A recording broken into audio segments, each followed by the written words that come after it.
Oh, boys, we have a really special video for you today. Today, we are installing the all-new Cunium thumb brake and the dual rear master cylinder. Oh, stay tuned. Yeah. All right, so I've been excited for this. I've had to keep it under wraps for a long time, and that's what I was talking about when we were doing the rear set video for the right side, how I was like, we have a little spicy, special video coming for you. This is what we've been waiting for. Before we dive into it, and I kind of explain what a thumb brake is, what it does, the differences between the different ones out there, I just want to give a huge shout out to HHR Performance. If you're not familiar with them, that's Hustle Hard Racing Performance. Those guys are really, really awesome, and they supply the best parts in the world, literally. I just want to give them a huge shout out because without them, we couldn't do installs like this, as well as some other parts that we've installed on the bike, test fitted, and parts to come that we'll be installing in later videos. But I just want to show you guys what we have. So this is from Cunium, and you've probably never heard of them. And the reason is they only build custom parts for the best in the world. MotoGP, Moto3, Moto2. You've probably seen other thumb brakes on the market.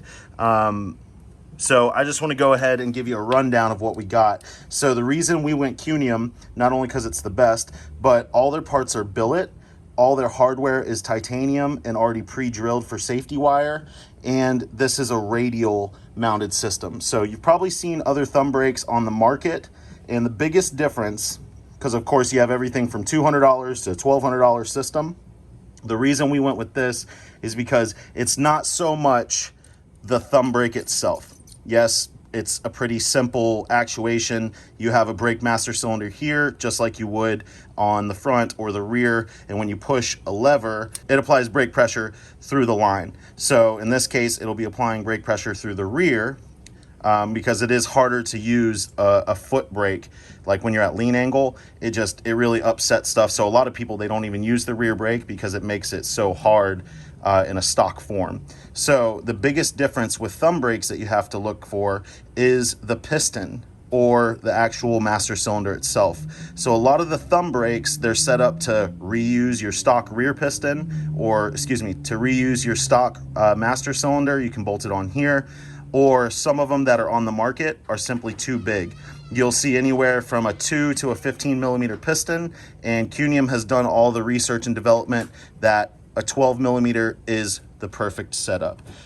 You definitely, bigger is not better when it comes to rear brake, only because you don't want to lock up the rear brake. You just want to apply some pressure to it. Now let me explain why you would want a thumb brake rear brake. Like I was saying earlier, it's super hard to use a foot brake. And a lot of people, they end up not using rear brake because it's too hard on track. So you have a couple reasons. The main reason is when you're in the turn and you're leaned over trying to hit that apex, you're relying on doing all of your front braking and then leaning to make the turn and then applying throttle on exit and then exiting the turn. Well, what happens is if you end up running wide or coming in too hot, you can't really adjust your corner speed while in the turn, because of course if you apply any more front brake, you're going to lock up the front, you're going to wash out. Or if you try to pull on the handlebars too much, then you're going to end up losing the front anyways, or worst case scenario, you're going to low side giving it too much lean angle. Well, when you have a rear brake, or a thumb brake in this case, what you can do is when you're going into the turn, you set up your turn, and say you go in too wide, or you want to adjust your line, you're able to feather this rear brake or just apply a little pressure, and what'll happen is it'll actually bring the front end around without unsettling the chassis. Another big thing is on a leader bike, especially this day and age where every leader bike out there is 200 horsepower and just a handful, and it's hard to manhandle or woman handle. The biggest thing is these bikes like to wheelie. So instead of relying solely on electronics, or if you have a bike especially with no wheelie control or electronics that help settle it, a thumb brake or using the rear brake will also keep the bike from wheeling as much. So if you're imagine you're accelerating super fast and the bike just wants to come up like this. If you're applying rear brake pressure, it actually settles it back down and you're able to get better drive instead of having to fight the wheelie or the electronics where it intervenes and it actually kills a lot of your drive acceleration out of the turn.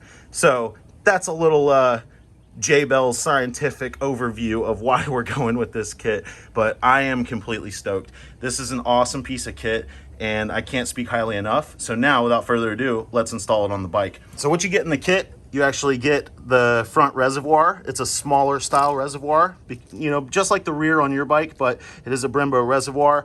They supply the hose with it, all the hose clamps, basically everything you need except for brake lines. And what we did, I will go ahead and tell you, I did fit it up on the bike just so I could get my measurements for the brake lines and how we're gonna route it.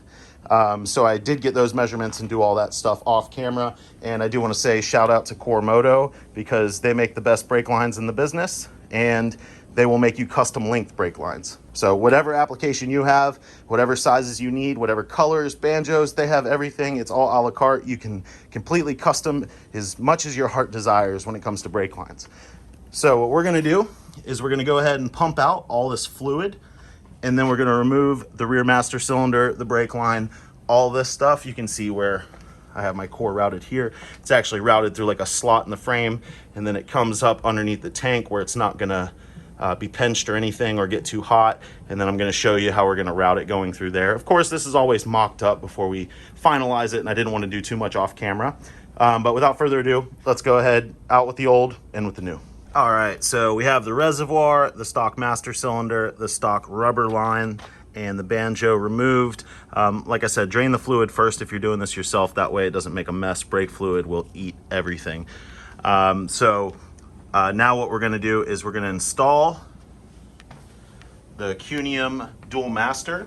And like I said, I did mock fit this off camera just so these videos are you know, a lot more straightforward and a lot less me waffling and just blabbering on. So I want to show you basically how the setup's going to be. So this is a 40 mil setup for the R1. You can see that this is going to fit like that. And after test fitting, I did notice that, I don't know if you can really see it down in there, but you see how it's hitting the back of the rear set right there? So what I did is I actually got some 1 mil spacers that we're gonna fit. Maybe we'll use one, maybe we'll use two, and just kind of extend it from the backside there so it doesn't rub up on that and, you know, wear on our nice looking parts. We don't like to do things kind of ghetto rigged here and half-ass. So we're gonna go ahead and mount this up now, and then I can show you how this is gonna work with a typical push bracket that comes with those, as well as get our lines mounted in the rear. So the master cylinder is on. I did end up using 3 of the spacers just to give us enough room. You can see it's very close. If I would have used 2, it still would have been too close for comfort. I mean, this piece doesn't move, but it's one of those things where I don't want it to scuff up against that and get scratched, since these parts are expensive.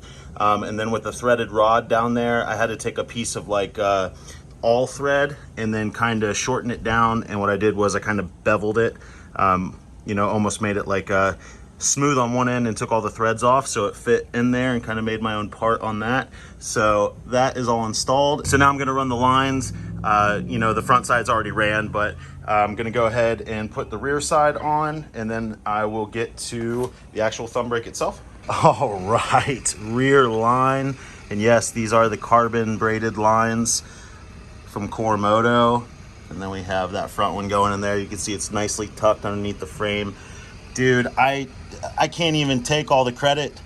I mean, I just got some measurements for Core and ordered Cunium parts from Brandon and those guys at HHR, but dude, that is one of the cleanest rear brake setups I've ever seen.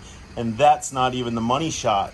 Now, let's go ahead and put the thumb brake on the front. All right, guys, so we have the thumb brake mounted. As you can see, I have it in the orientation I want. I did adjust it. What's cool is it has an adjustment to where you can like lower it on the bar as well. Of course, this rotates, you can slide it. And then the grip or the plate actually slides in and out as well as you have your typical brake adjustment here where you can go in and out just like you would on a regular lever. And then I have the core line mounted to it, and I routed, it's kind of hard to see, guys, there we go, Okay, so you can see where you have the bleeder, and then it has this little piece that comes off. That's where you connect the reservoir hose that's included with it. And I ran it, sorry guys, it's really tight in here, but you can see I ran it through underneath, and then it goes up to the reservoir, to this Woodcraft reservoir holder. I actually had this on the old setup, so I reused it and then just used the bolt right there to hold it. So when you look at it, it actually looks really symmetrical, and the angle is about the same as well. So that's all mounted. Now, I do want to tell you, I bled the brakes off camera and I made a mistake. So let me go around to the side where you guys seen in the last clip how we had the front line went to the top one and then the rear went to the side mount. I actually did this wrong. I talked to Brandon and all those guys, and how you have to run this with the dual master is the rear brake, you know, to the actual caliper itself goes to the top of the master cylinder, and then your thumb brake from the front goes to the side. I had these mixed up, as you've seen in the last clip, and I spent about 3 hours trying to bleed it, and I never got pressure. So luckily there was no issues with the system. I'm an idiot and I did it incorrectly. Luckily I was able to use the lines that I ordered, and they still fit perfectly. So the front, instead of running it down through the frame like we had it, I ran it through here with the subframe, just so, you know, there wasn't too much tension, and you can see it's run through the frame like that, and then up through the front. I cable tied, you know, I zip tied it to the throttle cables, just so when you turn, there's no slack on it.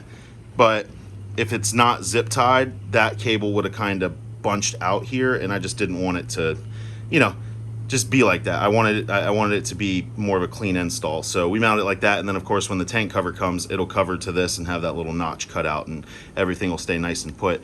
So now, after bleeding, it took 3 minutes. Once I switched the lines around back here, it took 3 minutes to bleed it. So now we've got really good pressure, and like this is all the way in, and that's locking up your rear brake and your high siding. I had to get some help from my wife, aka the cameraman. So she's gonna just kind of spin the tire, and I'm gonna show you with application of the brake that everything works perfect. So go ahead, spin some more. And you can see I'm locking it up pretty quick.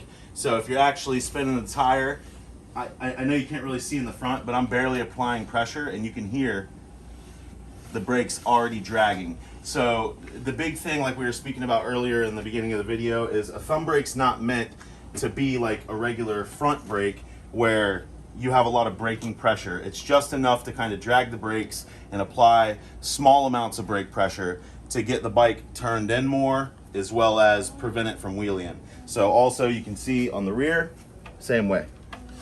Just like your rear brake is, nice modulation, everything there. So rear brake works like a regular conventional motorcycle, and then like I said, you also have the thumb brake in the front. So that's a clean install. Everything went good after we figured out the whole swapping the lines thing and mounting it the right way. If you do want to do this on your R1, I will tell you that order a 48-inch brake line from the thumb brake to the master cylinder. The angles that we went with a 90-degree angle and a 20-degree angle on the actual banjo bends, you know, on the bends that have the bolt go through them. And then on the rear, we did, it's an 18-inch with a 20-degree and a 90-degree in the back. I ordered these lines to be mounted up the other way. So if I was gonna do it again, I would order an 18-inch with a 20-degree and a flat for the rear caliper. Or if you wanted this setup, because I do like the 90, how it keeps it close to the swing arm like that, I would order a 19-inch. So I'd go 1 inch more. You can see it's not super tight, but it's right on the swing arm. So of course, over time, this probably will wear a little bit on the carbon cover. But yeah, everything's perfect. I really like how this came out. Like I said, huge shout out to Brandon and those guys at HHR Performance. Thank you guys so much for watching. If you like this video, if it taught you something, or if you just like these cool ass parts that we're getting to review and install on this dope R1 build, please give it a thumbs up. Consider subscribing. This channel is only going to get faster, and we'll see you on the next one.